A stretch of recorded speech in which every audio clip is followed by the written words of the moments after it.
Welcome to Altiplano. This is the ecosystem restoration camp, the first ecosystem restoration camp in Europe and also in the world, in the south of Spain. It's a degraded land, as you can see, maybe far away. All these plantations are almonds, also there, monoculture almonds. And they started this project about 4 years ago. So they did a water harvesting. They made on this side 5 ponds going down, and the slope goes a bit like this. So there are contour trenches all along here. You see these lines, and they've planted also almonds, but they let the understory of herbs, native plants grow, and they sowed small patches to see which plants work well. So here you can see the ground is fully covered, and so it's building organic material, and there's also a little bit of moist in the ground, still in the ground, because you see green grass growing. We are just camped here, me and Sita, next to the composting toilets, the energy water harvest building, the kitchen, and then behind there's a dormitory. Just in between, you can see here, there's a bigger building where 10 people can sleep. So they give courses on regeneration. So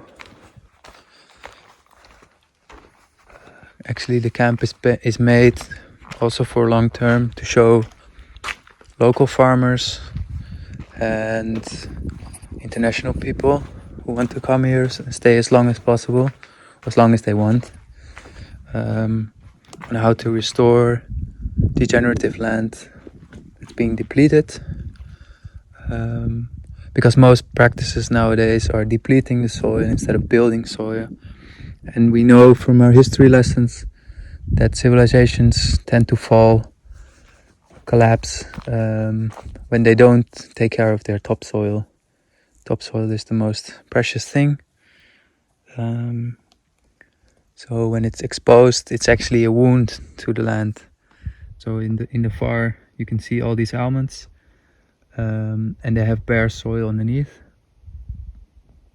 which of course makes sure that evaporation is really fast. And yeah, there's no soil being built, as you can see here. It looks different. There is soil being built, and the plants absolutely love it. You can see there's plants that are just finished flowering and reseeding themselves within the future food forest. So they've planted different species here, not sure which ones, we will let you know. And they made some wind protection, just simple pallets with straw in between. Yeah, let's say all the water is being harvested, all the water from the roof is being harvested in these IPC tanks. Then there are all these trenches, and also the kitchen water goes straight. There's a line here. All the water from the kitchen goes into the food forest. And they made these buildings to harvest condensed water, because the temperatures here vary a lot. So during the day it could be 35, maybe up to 40. And then in the night it can go down to, say, 15. And at this time we're in October, beginning of October, it can go even lower. This is our first night here, so we don't know exactly how much will go down. And there are many features to this land. So here you could see a little bit better. This is like the outline of the swale of the pond. Sorry, this is the first pond just here. This is the first pond, and then it goes down, and you see there's nothing growing in the fields behind, just almonds. and here there's many grasses coming up, also wet loving grasses, and it goes down along this trench. And Gabriel, who's hosting us, who lives here in this building, shared with us that the aquifer underneath the 5 ponds is being recharged. So that's a really good thing, because at the current state we have, I don't know for how many years, water, but actually almonds and all the avocado and olives monocultures we've seen are depleting the aquifer 4 times faster than it recharges. So that means that the water that's being absorbed by the land and goes down into the aquifer. So this is the water that's stored underneath in the earth. It's being extracted 4 times faster. You can see if you drive. We drove from Amsterdam to the south of Spain. You can see at the end there's like 400 or 500 kilometers only olives, and then it goes into mangoes and avocados, which are one of the largest monocultures. And then along the coast there's this region of polyplastic tunnels where the most of our vegetables in winter come from. So if we don't eat seasonally, we probably eat paprika or cucumbers or tomatoes or things like that from the south of Spain, which use a lot of water.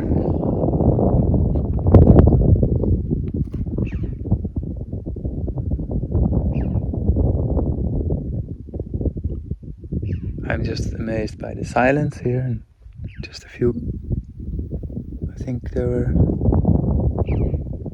blackbirds or crows coming. So this is the other edge of the border of the ecosystem restoration camp, and it's they made also these water harvesting channels. You can see there are 2 channels running here, and you can see also Gabriel pointed that the slope, it's probably hard to see now because the sun is setting, the slope is being very dry, and also the vegetation looks a lot different. So there's much more color here. There's these patches of light brown, there's green plants in between, there's some reds coming covered with still like maybe sorrels, I don't know exactly. There's many species in this climate, I don't know, so we have to find out the coming days, but so yeah, the difference is quite big. And they're doing just little things, like they have a compost area here where they do the kitchen scraps, and the nearby farmer here, they get cow and chicken manure or goat manure from, they compost it, and there's a kitchen garden which is here, I can show you later, and they made some nesting boxes for bees and other insects. And here you can definitely see all the trenches that harvest water into the pond and into the aquifer. So this is the big difference with modern agriculture. This is like a key line. So the slope is facing down like this, and the contours are opposite of the slope. So there's these small channels that harvest water,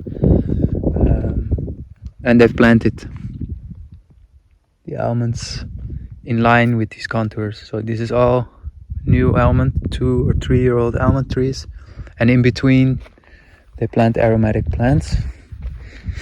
So this is the final goal, to get all the ecological functions in one place. So you build soil, you grow food, you create more diversity in insect life, but also in plant life, in combination with a healthy lifestyle